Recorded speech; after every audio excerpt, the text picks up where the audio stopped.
Հիմա գալով Վենեսուելային, տեսեք, Միացյալ Նահանգները այստեղ իրականացնում է ռեալ պոլիտիկի քաղաքականություն, այսինքն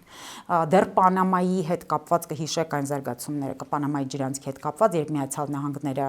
հստակ արձանագրեցին, որ նրանք չեն պատրաստվում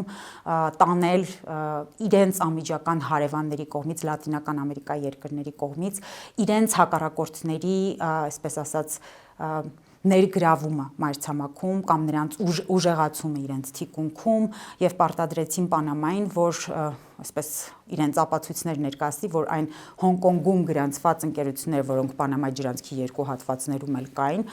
որպեսզի ապացույցներ ներկայացնեն, որ Չինաստանը այնտեղ չի ուժեղացնում իր դիրքերը եւ ռազմավարական դիտանկյունից այսպես վտանգի սպառնալիքի այսպես խնդիրներ չի առաջացնի Միացյալ Նահանգներից։ Հիմա այս նույն տրամաբանության մեջ Վենեսուելայից բնականաբար Միացյալ Նահանգները, ով իդեմս Դոնալդ Տրամպի եւ նրա անմիջական ադմինիստրացիայի, ով իր ռազմավարական հակառակորդ է հայտարարել Չինաստանին, բնական է, որ պիտի փորձի այստեղ էլ իր անմիջական թիկունքում ազատվել նույն Չինաստանի կողմից այստեղ բավականին լայնացված Չինաստանի եւ մնացած բոլոր հակառակորդների ազդեցությունից, բայց հիմնական թիրախը նշենք, որ Չինաստանն է